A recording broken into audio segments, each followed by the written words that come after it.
रूस को करके किनारे, भारत ने इराक से उठाया मोटा मुनाफा। अरब देशों को लगा झटका तो आए भारत की शरण में। भारत ही बचा सकता है जान, अरब देशों का फरमान। भारत ने खेला तेल का खेल। दोस्तों, इराक की तरफ से भारत के लिए एक फैसला लिया गया है जिसको सुनने के बाद पूरी दुनिया हक्का बक्का रह गई है। इराक के इस फैसले से रूस को भी झटका लगने वाला है, लेकिन इराक के इस फैसले से भारत की चांदी चांदी हो जाएगी। इराक ने दहलाकर दुनिया को भारत के लिए फैसला कर लिया है और भारत भी बहती नदी में हाथ धोने वाला है। भारत भी मौके का पूरा फायदा उठाने वाला है। भारत जिस तरीके की पॉलिटिक्स खेलता है उसको समझना अच्छे से देश के बस की बात नहीं है, और यहाँ पर भारत की रणनीति ही है जो आज इराक को इस तरीके का फैसला लेने पर मजबूर कर दिया है। दोस्तों, इराक ये बात समझ गया है बिन भारत के वो कुछ नहीं है, और इसी को देखते हुए इराक की तरफ से एक खतरनाक फैसला कर लिया गया है। अपने दिल पर पत्थर रखकर इराक ने इस तरीके का कदम उठाया है, और अगर इराक इस तरीके का कदम नहीं उठाता तो इराक काफी ज्यादा नुकसान में चला जाता और हो सकता है कि उसको उभरने में भी काफी ज्यादा समय लग जाता। लेकिन यहाँ पर इराक की तरफ से फैसला किया गया है कि वो भारत के साथ एक डील करेगा। दोस्तों, इस डील से भारत को काफी ज्यादा फायदा हो रहा है, और इस डील के होने के बाद भारत जो तेल अब तक रूस से खरीद रहा था उसको भारत कम कर देगा और इराक से अधिक मात्रा में तेल खरीदेगा। इसके अलावा भारत इस तेल से एक और मोटा मुनाफा कमाएगा।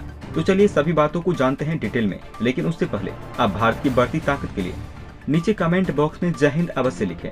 दोस्तों, अरब देशों की तरफ से भारत के लिए बहुत ही बड़ी खुशखबरी सामने निकल के आ रही है, जिनको सुनने के बाद यकीनन आपको काफी ज्यादा खुशी होने वाली है। और आप लोग ये बात बहुत अच्छे से जानते होंगे कि रूस और यूक्रेन का युद्ध जब शुरू हुआ था तो उस समय के बाद से भारत ने रूस से बहुत तेजी से तेल खरीदना शुरू कर दिया था, क्योंकि तब रूस भारत को काफी कम दामों में तेल देने को तैयार हो गया था।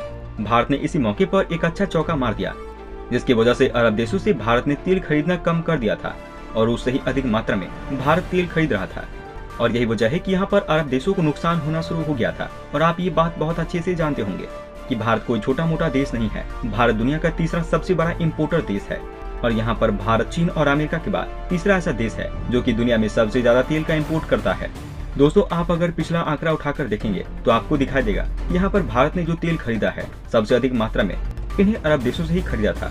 और यहाँ पर इसकी वजह से 3 ऐसे अरब देश हैं जिनको सबसे ज्यादा नुकसान होने लगा है। इस चीज से भारत को काफी ज्यादा फायदा हो रहा था, क्योंकि आप ये बात अच्छे से जानते होंगे, क्योंकि रूस जो हमें तेल दे रहा था वो काफी कम दामों में दे रहा था।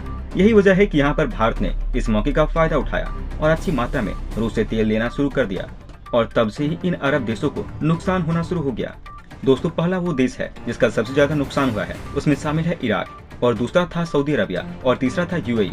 और यूएई के बारे में मिलता है इसकी अर्थव्यवस्था काफी अच्छी खासी है और ये बहुत अमीर देश है, लेकिन इसका सबसे बुरा असर इन दोनों देशों पर पड़ा है। और सबसे ज्यादा तो इराक को नुकसान हुआ है, क्योंकि इराक की अर्थव्यवस्था के बारे में आप अच्छे से जानते होंगे। इराक की अर्थव्यवस्था कितनी बुरी तरीके से गिरी हुई है। ऐसे में भारत जैसा बड़ा देश उसका हाथ छोड़कर चला गया था। उस चीज से कहीं न कहीं इसको काफी ज्यादा फर्क भी पड़ा था। दोस्तों, इराक को मजबूरन भारत के लिए एक ऐसा फैसला लेना पड़ गया है जिससे भारत की खुशी का ठिकाना नहीं रहा, क्योंकि इराक आखिर कब तक नुकसान उठाता, उसे भारत का साथ चाहिए था। इसलिए उसने इस तरीके का फैसला ले लिया, और इस चीज से भारत को काफी ज्यादा फायदा होने वाला है। और आपको बता दें, इराक ने फैसला ले लिया है कि भारत को वो और भी ज्यादा सस्ते दामों में तेल देने को तैयार हो गया है। यहाँ तक जो तेल अभी भारत को रूस दे रहा है उन कीमतों से ज्यादा सस्ते तेल देने के लिए इराक तैयार हो चुका है। इस चीज से भारत को कहीं न कहीं काफी ज्यादा फायदा होने वाला है, और जो तेल भारत रूस से खरीद रहा था उससे कहीं अधिक मात्रा में भारत अब इराक से तेल खरीदेगा, और ये चीज इराक जानता है।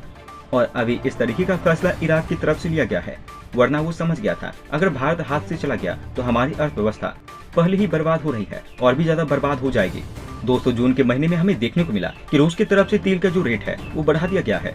पहले रूस हमें $92 के हिसाब से तेल देता था, लेकिन अब रूस ने $102 कर दिया है। और पहले इराक हमें $103 के हिसाब से तेल देता था, लेकिन इराक में हमें $93 के हिसाब से तेल देगा। और इससे भी भारत अपना और पैसा बचा सकता है, क्योंकि रूस से अगर भारत तेल मंगाता है तो उसको आने जाने में जो किराया लगता है वो काफी अधिक हो जाता है। लेकिन यहाँ पर इराक से अगर भारत तेल लेगा तो उसका आने जाने का इतना खर्च नहीं है। दोस्तों, भारत यूएई और सऊदी अरबिया से तेल खरीदना कम कर दिया है, बल्कि भारत ने ईरान से तेल खरीदने की मात्रा बढ़ा दी है, क्योंकि ये तेल भारत को काफी ज्यादा सस्ते में दे रहा है। और इस चीज से भारत को और भी ज्यादा फायदा हो रहा है, और इस सस्ते तेल से भारत की इकोनॉमी को काफी ज्यादा फायदा मिल रहा है। इसका असर हमें देखने को मिल रहा है। जिस तरीके से रूस और ईरान जैसे देशों के बीच में तेल को लेकर कंपटीशन हो रहा है, इससे भारत को काफी ज्यादा फायदा मिल रहा है। और आप लोग ये भी बात अच्छे से जानते होंगे कि जब दो लोग आपस में लड़ते हैं तो उसमें हमेशा किसी तीसरे का फायदा होता है।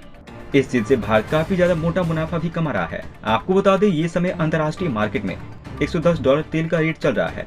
भारत इराक और रूस जैसे देशों से सस्ते दामों में तेल खरीद रहा है और उसे लाकर अपनी रिफाइनरी में रिफाइन करता है और फिर दूसरे देशों को बेच देता है $110 में। और इस चीज से भारत को काफी ज्यादा जबरदस्त मुनाफा देखने को मिल जाता है।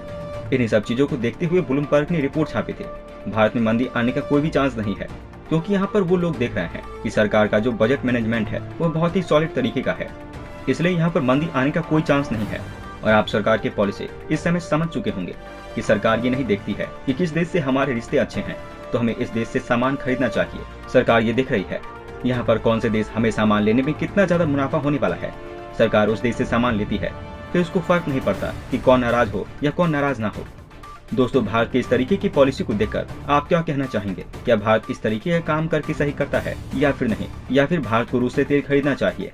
क्योंकि भारत की रूस के साथ काफी अच्छी दोस्ती है। आप अपनी राय हमें नीचे कमेंट बॉक्स में लिखकर बताएं।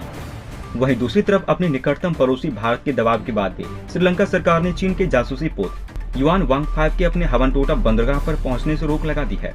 ये पोत 12 अगस्त को इस बंदरगाह पर लंगर डालने वाला था और इसे हफ्ता भर भी वहीं ठहरना था। आपको बता दें, चीन का ये पोत हवनटोटा बंदरगाह से भारत के दक्षिणी हिस्से की अधिकांश मिसाइल और सैन्य गतिविधियों के अलावा ढांचागत परियोजनाओं पर करीबी निगरानी रखने की क्षमता रखता है। कोलंबो में चीनी दूतावास को लिखे पत्र में श्रीलंका के विदेश मंत्रालय ने कहा कि अनुरोध है कि हवनटोटा में पोत युआन वांग 5 के आगमन की तारीख को इस मामले पर आगे की सलाह तक टाल दिया जाए। गौरतलब है कि सुरक्षा कारणों से भारत चीनी विमान के हवनटोटा बंदरगाह पर पहुंचने से लेकर श्रीलंका के समक्ष कड़ी आपत्ति जता चुका है। कोलंबो में भारतीय उच्चायोग ने इस मुद्दे को राष्ट्रपति रानिल विक्रमसिंघे के समक्ष भी उठाया था।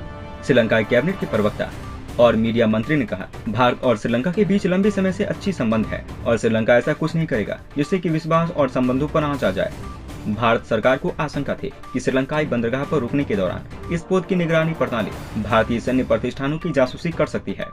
जानकारों का मानना था, भले ही युआन वांग 5 सैन्य पोत नहीं है, लेकिन ये चीन की पीपुल्स लिबरेशन आर्मी के उद्देश्य की आपूर्ति में सहायक साबित हो सकता है। दोस्तों, अंत में हम आपसे एक महत्वपूर्ण जानकारी साझा करने जा रहे हैं। नीचे डिस्क्रिप्शन में दिए गए लिंक पर जाकर आप इंडियन आर्मी मर्चेंडाइज खरीदकर सपोर्ट कीजिए और पूरे देश का हौसला बढ़ा दीजिए। जाने से पहले वीडियो को लाइक और शेयर करें तथा चैनल को सब्सक्राइब करना न भूलें। तब तक के लिए धन्यवाद। जय हिंद, जय भारत। अच्छा सुनो, चैनल को सब्सक्राइब करो, उसके बाद घंटी बजा देना ताकि अगली वीडियो आपसे मिस न हो पाए। Thank you.